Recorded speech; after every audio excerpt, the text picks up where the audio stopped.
Kudera lina kukawale mzinda wa Lilongwe kunali kanyamata ka zaka 16 zina lake Bright Banda. Makolo ake anali ovutika, bambo ake anali akalipentala kwawoko. Bright analibe nzeru zenizeni ku sukulu, komabe anali ndi chinthu chimodzi ankachikonda kwambiri komwe kunali kuthamanga. Kummawa kulikonse amadzuka nkumakathamanga yekha. Anali ndi maloto ofuna kuzakhala kaswiri wothamanga mu national team ya dziko lino la Malawi. Maloto ake anali akulu oti akazatengedwa ku national team azizapeza ndalama nkumathandizira makolo ake nthawi zambiri. Komano panali vuto lalikulu pa iyeyo. Nthawi zonse anali olephera, amayesa kumajoyina timipikisano ta m'mizi tothamanga. Komano akati wachita bwino amapambana nambala 4 kumapita ku mtundaku. Anzake ena ankati, Bright, izi zothamangazi mwina simbali yanu, tayesa niko ni zina. Koma Bright ankathamangabe mosamvera zonsezo. Ndipo tsiku lina akuthamanga kukugwa mvula, anatelezuka nkugwa ndipo anavulala pabondopa zovala zitaderatu ndi matope.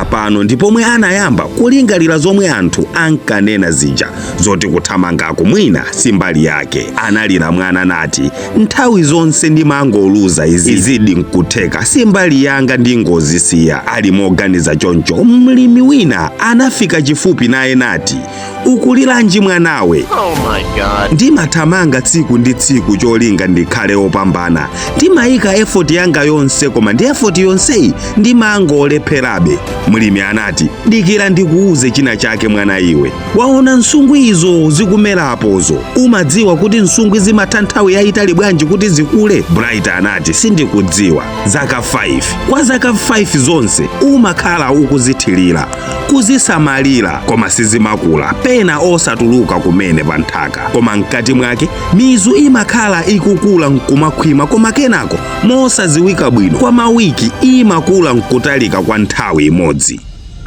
Kenako mulimi anamuyang'ana Bright nati, mwana iwe, apapa udziwe ukukula mizu yako anthu asakudziwa, chonde usasiyire pompa, limbikira ndipo mwa nthawi imodzi uzaona ngati msungu utangokula kwa nthawi imodzi. Bright mawawawa anayatsa moto mu mtima mwake, ndipo kuchokera pamenepopo anayamba kuthamanga molimbikira, osati pofuna kuonesa anthu kuti akunama ayi, koma pofuna kuonesa iye mwini kuti akulondola. Ndiye kugwe mvula, kutenthe, kuzizire, Bright ankapitabe kothamanga. Amayang'ana ma videos pa internet anthu odziwika bwino ndi kuthamanga nkumaphunzira ma skills achilendo, ndipo pang'ono ndi pang'ono amakhala wanthanana. Chaka chotsatira pa sukulu yomwe amaphunzira panabwera anthu ochitisa mpikisano othamanga, ndipo yemwe atawine atengedwa mu national team. Unali mpikisano wa masukulu osiyanasiyana. Bright mopanda phuma anali mkati mwa chigulugulu cha anthu othamanga. Wiso inalira. Bright anayamba kuthamanga osati mwaliwiro kwambiri, koma step by step, ngati mmene ankapangira practice. Sankakhumudwa wina wake waphuma akamudusa. Amapilira mwendo wake ukamawawa, iye maso mu line yake nkumathamangabe osaumveserera. Koma atatsala pang'ono kufika pa line yomalizira, thupi lake linachangamuka ngati wayikidwa nyesi ya magesi. Anathamanga ndi kuwadusa anthu onse anamupitilira, iye nkupezeka wadusa pa line yomalizira nkukhala nambala 1.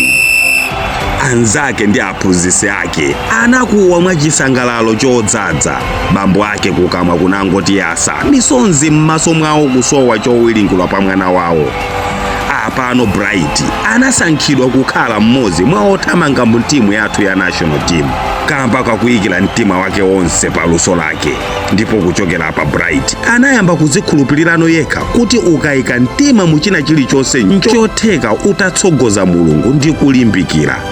Bright anabwerera kumudzi nkukamupezanso mulimi uja namwetulira nati, ankolo, kamba kamawu anu aja anzeru aja lero ndasankhidwa ku national team ya dziko lino, ndipo ndabwera kuzakuthokozani kuti zikomo kwambiri.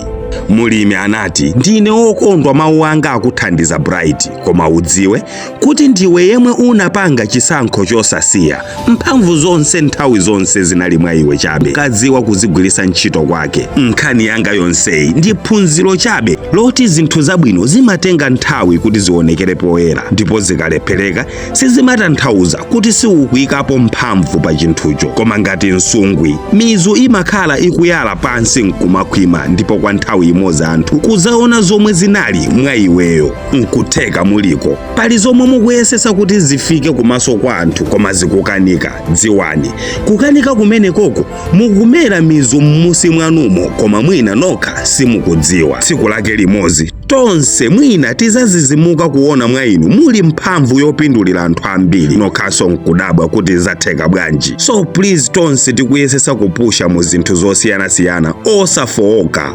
osagonja, osasiya, osayang'ana kumbuyo. Tsiku lina Mulungu adzatulutsa nsungwi imeneyoyo ndi kutalika kuponsa mitengo ina yambiri. Ndine Dean Studios, ndipo ngati mu nkhani yangayi muli chomwe mwatolamo, ikani comment komanso kupanga share nkhani ya Bright.